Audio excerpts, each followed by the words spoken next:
आज तुम्हाला मी अभ्यासलेले छत्रपती शिवाजी महाराजांचे संपूर्ण चरित्र थोडक्यात सांगणार आहे.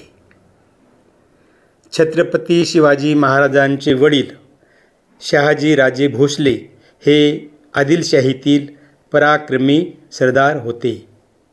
आई जिजाबाई शिवाजी महाराजांच्या स्वराज्याचे स्वप्न प्रत्यक्षात उतरवण्याची प्रेरणा ठरल्या. शिवनेरी किल्ल्यात दिनांक 19 फेब्रुवारी 1630 रोजी शिवरायांचा जन्म झाला. आई जिजाबाई अत्यंत धार्मिक, धैर्यवान व संस्कारक्षम होत्या. बालपणीच शिवाजी महाराजावर आई जिजाबाईंचा मोठा प्रभाव पडला. त्यांनी रामायण, महाभारत आणि वीरांच्या कथा सांगून त्यांच्यात स्वराज्याची प्रेरणा निर्माण केली. बाल शिवाजीचे संगोपन प्रामुख्याने पुणे परिसरात झाले, जिथे त्यांनी स्थानिक जनतेचे दुःख आणि अन्याय जवळून पाहिले.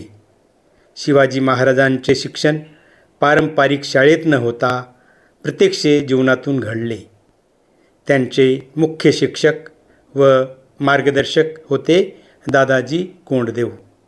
त्यांनी तलवारबाजी, धनुर्विद्या, घोडेस्वारी आणि किल्ले जिंकण्याच्या तंत्राचा अभ्यास या युद्धकला आणि राज्यकारभार, न्यायव्यवस्था व लोकांशी वागण्याची नीती या राजकारण व प्रशासन व्यवस्थेत पारंगत केले. सर्व धर्मांचा आदर, सत्य, न्याय आणि प्रजेला केंद्रस्थानी ठेवण्याचे तत्त्व अंगी बाणवले. अशा अमूल्य धर्म व नैतिक मूल्यांच्या परिसातून शिवाजी महाराजांची कार्यशैली चमकू लागली. याचबरोबर सह्याद्री पर्वतरांगातील किल्ल्यांचे महत्त्व आणि त्यांचा उपयोग युद्धात कसा करायचा हे ज्ञान मिळवले.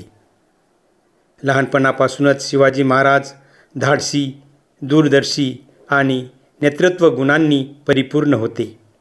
त्यांनी बालवयातच मित्रमंडळी, मावळे तयार करून स्वराज्य स्थापनेची बीजे रोवली.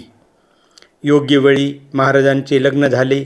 लोकपरंपरेनुसार शिवाजी महाराजांच्या पत्नींची नावे आहेत: सईबाई निंबाळकर, सोयराबाई, पुतळाबाई, सगुणाबाई आणि काशीबाई. संभाजी महाराज हे त्यांचे ज्येष्ठ पुत्र. धाकटे पुत्र राजाराम महाराज हे होत. सखूबाई, राणूबाई, अंबिकाबाई आणि दीपाबाई या कन्या होत्या. आई जिजाऊ यांच्याकडून धार्मिक व राष्ट्रभक्तीचे संस्कार मिळाले. शिवाजी महाराजांचे कुटुंब हे संस्कार, शौर्य आणि कर्तृत्व यांचे केंद्र होते. या कुटुंबांच्या आधारामुळेच त्यांनी हिंदवी स्वराज्य उभारण्यात यश मिळवले. वयाच्या अवघ्या 16व्या वर्षी त्यांनी पहिला किल्ला जिंकला. या तोरणा किल्ल्याच्या यशस्वी संघर्षाने म्हणजे 1646ला स्वराज्याची पायाभरणी झाली. त्यावेळी तोरणा किल्ला आदिलशाहीच्या ताब्यात होता. किल्ला ताब्यात घेतल्यानंतर मोठा खजिना मिळाला.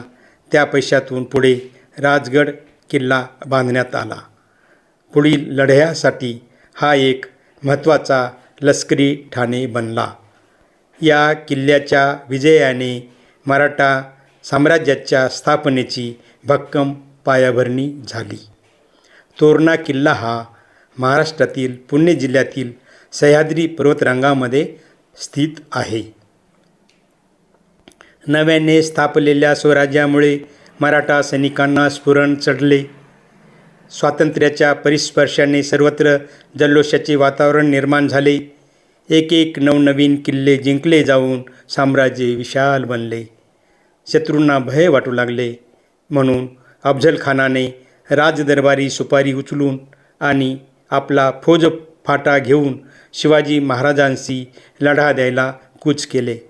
एका जागी आपला तळ ठोकून त्याने शिवाजी महाराजांची भेट घ्यायचे ठरवले. या भेटीत कूटनीतीने त्यांनी महाराजांना ठार करायचे अशी योजना आखली होती. दिनांक 10 नोव्हेंबर 1659ला सातारा जिल्ह्यातील प्रतापगड किल्ल्याच्या पायथ्याशी भेट ठरली. शिवाजी महाराजांनी धाडस, पूर्वनियोजन आणि युक्तीने वाघनख्याचा वापर करून बलाढ्य अफझलखानाला ठार केले. छत्रपती शिवाजी महाराज यांनी आरमार म्हणजे नौदल उभारणी सुमारे इसवी सन 1657 ते 1660च्या दरम्यान सुरू केली.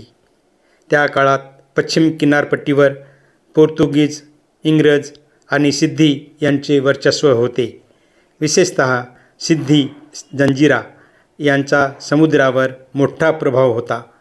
या परकीय शक्तीमुळे समुद्रमार्गावर मोठा धोका निर्माण झाला होता. किनारपट्टीचे संरक्षण करण्यासाठी, व्यापार सुरक्षित ठेवण्यासाठी, परकीय सत्तांना रोखण्यासाठी आणि स्वतःचे समुद्री सामर्थ्य वाढवण्यासाठी आरमार उभारणे आवश्यक होते. शिवाजी महाराजांनी इसवी सन 1664मध्ये सिंधुदुर्ग किल्ला बांधून सागरी संरक्षण मजबूत केले. विजयदुर्ग किल्ला यासारखे सागरी किल्ले विकसित केले. जहाज बांधणीसाठी किनारपट्टीवर कारखाने उभारले. गुर्ज, पाल, गलबत इत्यादी विविध प्रकारच्या युद्धनौका तयार केल्या. शिवाजी महाराज हे भारतातील पहिले संघटित नौदल उभारणारे शासक मानले जातात. यामुळे मराठ्यांचे सामर्थ्य फक्त जमिनीपुरते न राहता समुद्रावरही वाढले. शिवाजी महाराजांना भारतीय नौदलाचे जनक असे म्हटले जाते. त्यांनी प्रथमतः भारतात सुसंघटित आणि नियोजनबद्ध नौदल उभारले. आजही त्यांची आरमार धोरणे प्रेरणादायी ठरत आहेत. इसवी सन 1660मध्ये सिद्दी जोहर या आदिलशाही सरदाराने पन्हाळगड किल्ल्याला वेढा दिला. हा वेढा जवळपास 5 महिने चालला. किल्ल्यात अन्नसाठा कमी होऊन परिस्थिती गंभीर झाली. शत्रूला भ्रमात टाकण्यासाठी महाराजांनी शिवा काशीद नावाच्या व्यक्तीला स्वतःसारखा वेश दिला. शिवा काशीद याने आपला जीव धोक्यात घालून महाराजासारखे रूप घेऊन शत्रूला फसवले. ते पालखीत बसून किल्ल्याच्या बाहेर पडले आणि मुद्दाम शत्रूच्या नजरेस पडले. त्यामुळे शत्रूचे लक्ष त्यांच्याकडे गेले. शत्रूंनी शिवा काशीद यांना पकडले. चौकशीत त्यांनी सत्य सांगितले, पण स्वतःचा जीव गमावला. शिवा काशीद यांचा त्याग म्हणजे स्वराज्यासाठी केलेले सर्वोच्च बलिदान मानले जाते. त्यांनी दाखवून दिले की एक सामान्य माणूसही आपल्या धैर्याने इतिहास घडवू शकतो. या दरम्यान खरे शिवाजी महाराज गुपचूप किल्ल्यातून बाहेर पडले. ही सुटका जोरदार पावसाच्या रात्री झाली. महाराजांनी त्यांचे मावळे विशाळगडाकडे निघाले, पण शत्रूला लवकरच सत्य कळले आणि त्यांनी पाठलाग सुरू केला. शत्रूला थोपवण्यासाठी बाजीप्रभू देशपांडे यांनी पावनखिंड येथे जबरदस्त लढा दिला. त्यांनी आपल्या मावळ्यासह शत्रूला अडवून ठेवले, जेणेकरून महाराज सुरक्षितपणे पुढे जाऊ शकतील. बाजीप्रभूंनी शेवटपर्यंत लढा देत वीरमरण पत्करले. शिवाजी महाराज सुरक्षितपणे विशाळगड येथे पोहोचले. यावरून निष्ठावंत मावळ्यांचे योगदान किती महत्त्वाचे आहे हे स्पष्ट होते. मराठा इतिहासातील ही एक अमरगाथा मानली जाते. शिवाजी महाराज यांच्या वाढत्या सामर्थ्यामुळे औरंगजेब चिंतित झाला. त्यांनी आपला मामा शाहिस्ते खान याला मोठ्या फौजेसह दक्षिणेत पाठवले. शाहिस्ते खानाने पुणे ताब्यात घेतले आणि तो लाल महाल येथेच राहू लागला. हाच लाल महाल शिवाजी महाराजांचे बालपणीचे घर होते. दिनांक 5 एप्रिल 1663 रोजी मध्यरात्री शिवाजी महाराज लाल महालात शिरले. अचानक हल्ला करून मोगल सैनिकांना गाफील ठेवले. महाराजांनी शाहिस्ते खानाच्या खोलीत प्रवेश करताच शाहिस्ते खान भीतीने पळून जाऊ लागला. जाता जाता महाराजांच्या तलवारीने त्याच्या हाताची 3 बोटे कापली गेली. या चढाईत शाहिस्ते खानाचा मुलगा ठार झाला. मोगल सैन्यात भीती आणि गोंधळ निर्माण झाला. परिणामी शाहिस्ते खान भीतीने औरंगाबादच्या दिशेने पळून गेला. त्या काळात सुरत हे मुघल साम्राज्याचे अत्यंत श्रीमंत व्यापार केंद्र होते. येथे इंग्रज, डच आणि इतर परदेशी व्यापाऱ्यांची वखार होती. मुघल बादशाह औरंगजेब यांच्या तिजोरीसाठी सुरत हे महत्त्वाचे उत्पन्नाचे ठिकाण होते. मुघलांनी मराठ्यावर वारंवार आक्रमणे केलेली होती. शिवाजी महाराजांना आपल्या राज्यासाठी आर्थिक साधनांची गरज पडली. त्यामुळे त्यांनी शत्रूच्या संपत्तीवर प्रहार करण्याची रणनीती आखली. जानेवारी 1664 शिवाजी महाराजांनी अचानक सुरतवर हल्ला चढवला.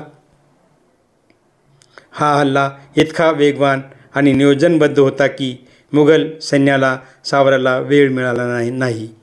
मराठा सैन्याने 3 ते 4 दिवस शहरात लूट केली. सोने, चांदी, हिरे, मोती आणि मोठ्या प्रमाणावर धनसंपत्ती मिळाली. श्रीमंत व्यापाऱ्यांची घरे आणि मुघल अधिकाऱ्यांची संपत्ती लक्ष्य केली गेली. मात्र सामान्य जनता, स्त्रिया आणि धार्मिक स्थळांना हानी पोहोचवली नाही. ही बाब विशेष उल्लेखनीय आहे. शत्रूच्या शक्तीवर थेट प्रहार करून स्वतःचे राज्य मजबूत करण्याचा हा उत्तम नमुना आहे. मुघल सेनापती राजा जयसिंग यांनी शिवाजी महाराजाविरुद्ध मोठी मोहीम चालवली. मुघल सैन्याने अनेक किल्ल्यावर हल्ले करून मराठ्यावर दबाव आणला. त्यामुळे परिस्थिती पाहता शिवाजी महाराजांनी तह करण्याचा निर्णय घेतला. पुरंदर किल्ला येथे पुरंदरचा तह 11 जून 1665 रोजी झाला. मुघल सम्राट औरंगजेब यांच्याशी झालेल्या या तहानंतर शिवाजी महाराजांना आग्र्याला बोलावण्यात आले.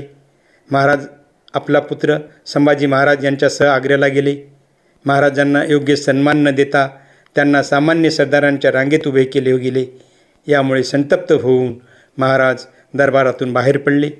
म्हणून औरंगजेबाने त्यांना कडेकोट बंदोबस्तात नजरकैदेत ठेवले. शिवाजी महाराजांनी अतिशय हुशारीने सुटकेची योजना आखली. महाराजांनी स्वतःला आजारी दाखवले आणि रोज गरिबांना आणि साधूंना मिठाई, फळे पाठवण्याचा बहाणा केला. मोठ्या टोपल्या पेट्यामध्ये मिठाई पाठवली जात होती. एक दिवस महाराज आणि संभाजी महाराज त्याच पेट्यामध्ये लपून फकीराचा वेश धारण करून बाहेर निघाले आणि थेट सुरक्षितपणे राजगड किल्ल्यावर पोहोचले. ही घटना मराठ्याच्या इतिहासातील अतुलनीय बुद्धिमत्ता आणि धैर्याचे प्रतीक आहे. शिवाजी महाराजांच्या गनिमी कावा आणि रणनीतीचा उत्कृष्ट झलक यातून दिसते. शिवाजी महाराज छत्रपती झाले आणि हिंदवी स्वराज्याची स्थापना झाली. मात्र त्या काळात त्यांना राजा म्हणून अधिकृत मान्यता नव्हती. स्वराज्याला वैधता देण्यासाठी राज्याभिषेक करणे आवश्यक होते.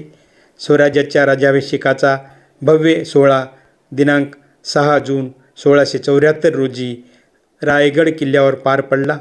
रायगड किल्ला स्वराज्याची राजधानी झाला. राज्याभिषेकाचे विधी काशीचे विद्वान पंडित गागाभट्ट यांनी केले. महाराजांना छत्रपती ही उपाधी देण्यात आली. सर्व धार्मिक विधी वैदिक पद्धतीने पार पडले. सोन्याचे सिंहासन, राजमुद्रा, राजचिन्हे यांचा वापर झाला. हा सोहळा हिंदवी स्वराज्याच्या स्थापनेचा शिखरबिंदू मानला जातो. भारतीय इतिहासात हा एक अभिमानास्पद क्षण आहे. यामुळे पुढील मराठा साम्राज्याची भक्कम पायाभरणी झाली. छत्रपती शिवाजी महाराज यांनी वापरलेली गनिमी कावा ही युद्धनीती भारतीय इतिहासातील अत्यंत प्रभावी आणि क्रांतिकारी पद्धत मानली जाते. गनिमी कावा म्हणजे शत्रूला थेट मोठ्या युद्धात भिडण्याऐवजी शत्रूला कळण्याआधीच अचानक हल्ला करणे, लपून छपून आक्रमण करणे, भूगोलाचा म्हणजे डोंगर, जंगल, घाट इत्यादीचा फायदा घेणे आणि शत्रूला गोंधळात टाकणे. मराठा सैनिक अतिशय वेगवान चपळाईने हल्ला करीत असत. हल्ला करून लगेच हिट अँड रन तंत्र वापरून परत फिरत. शिवाजी महाराजांची गुप्तहेर व्यवस्था शत्रूच्या हालचालींची आधीच माहिती मिळवून देत असत. गावकरी आणि स्थानिक लोकांच्या मदतीने माहिती व अन्न पुरवठा मिळवण्यावर महाराजांचा विश्वास होता. गनिमी काव्यामुळेच शिवाजी महाराज यांनी मुघल आणि आदिलशाहीसारख्या मोठ्या साम्राज्यांना अनेकदा पराभूत केले. हीच रणनीती पुढे जगभर गुरेइल्ला वॉरफेअर म्हणून प्रसिद्ध झाली. गनिमी कावा ही केवळ युद्धनीती नव्हती, तर ती बुद्धिमत्ता, वेग आणि रणनीतीचा उत्कृष्ट संगम होता. यामुळे मराठा साम्राज्य उभे राहिले आणि शिवाजी महाराज यांचे नाव इतिहासात अजरामर झाले. छत्रपती शिवाजी महाराज यांचा धर्मनिरपेक्ष व लोकहितकारी राज्यकारभार हा भारतीय इतिहासातील आदर्श प्रशासनाचा उत्कृष्ट नमुना मानला जातो. त्यांनी हिंदवी स्वराज्य उभारताना सर्व धर्म समभाव, न्याय आणि प्रजाहित यांना सर्वोच्च स्थान दिले. सर्व धर्मांचा आदर, स्त्रियांचा सन्मान आणि न्यायप्रिय प्रशासन ही त्यांची वैशिष्ट्ये होती. शिवाजी महाराजांनी सर्व धर्मांना समान वागणूक दिली. त्यांच्या दरबारात हिंदू, मुस्लिम दोन्ही धर्माचे अधिकारी होते. उदाहरणार्थ दौलत खान आणि सिद्दी इब्राहिम यासारखे मुस्लिम सरदार महत्त्वाच्या पदावर होते. त्यांनी मस्जिद, दरगाह आणि इतर धार्मिक स्थळांचे संरक्षण केले. युद्धातही धार्मिक स्थळे नष्ट करू नयेत असा कठोर नियम होता. कर किंवा शिक्षा देताना धर्माचा आधार घेतला जात नव्हता. सर्वांना समान न्याय दिला जात होता. धर्मावर आधारित भेदभाव नव्हता. महाराजांनी लोकहितकारी वेलफेअर ओरिएंटेड राज्यकारभाराची काटेकोर लक्ष दिले होते. शेतकऱ्यांसाठीच्या धोरणात शेतकऱ्यांना अन्याय होऊ नये यासाठी विशेष काळजी घेतली. कर योग्य प्रमाणात ठेवला जात असे. दुष्काळ किंवा आपत्तीमध्ये कर सवलती दिल्या जात असत. महसूल गोळा करताना मध्यस्थांची लूट थांबवली. थेट शेतकऱ्यांशी संपर्क ठेवून पारदर्शक व्यवस्था निर्माण केली. स्त्रियांवर अत्याचार करणाऱ्यांना कठोर शिक्षा दिली जात असे. युद्धात पकडलेल्या स्त्रियांना सन्मानाने वागणूक दिली जात असे. न्याय देताना पक्षपात न करता निष्पक्ष निर्णय घेतले जात. चोर, लुटारू आणि भ्रष्ट अधिकाऱ्यांना कठोर शिक्षा दिली जात असे. सामान्य जनतेला न्याय मिळेल याची काळजी घेतली जात होती. शिवाजी महाराजांनी अष्टप्रधान मंडळ स्थापन केले. उदाहरणार्थ रामचंद्र पंत अमात्य यासारखे मंत्री प्रशासन सांभाळत होते. प्रत्येक पदाची स्पष्ट जबाबदारी होती. त्यामुळे प्रशासन सुस्थितीत चालले होते. अधिकाऱ्यांवर कडक नियंत्रण ठेवले जात असे. गैरप्रकार करणाऱ्यांना त्वरित शिक्षा दिली जात असे. त्यामुळे प्रशासनात शिस्त आणि पारदर्शकता राहिली. शिवाजी महाराजांच्या राज्यकारभाराची वैशिष्ट्ये म्हणजे जनतेचा विश्वास जिंकणारे शासन, सुरक्षित आणि न्याय्य समाजव्यवस्था, धर्मनिरपेक्ष व समतोल दृष्टिकोन तसेच शिस्तबद्ध आणि कार्यक्षम प्रशासन याचे दर्शन होते. शिवाजी महाराजांचा राज्यकारभार हा केवळ युद्धकौशल्यावर आधारित नव्हता, तर तो न्याय, समानता आणि लोककल्याण यावर आधारित होता. त्यामुळेच त्यांचे स्वराज्य हे आदर्श शासन पद्धतीचे प्रतीक मानले जाते. राज्य हे प्रजेच्या कल्याणासाठी आहे हा समर्थ रामदास महाराजांनी दिलेला संदेश त्यांनी गुरुचा आशीर्वाद समजून कायम स्मरणात ठेवला.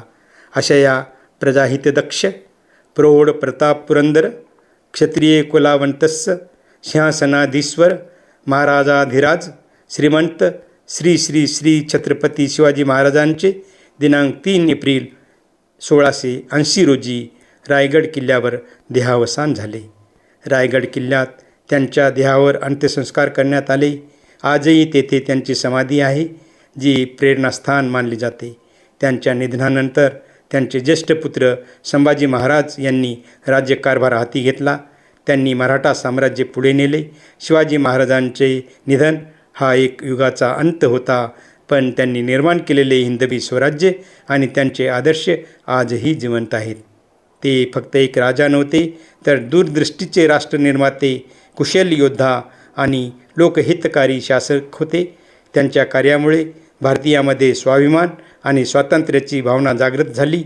पुढील स्वातंत्र्य लढ्यासाठी महाराजांचे कार्य प्रेरणास्थान ठरले.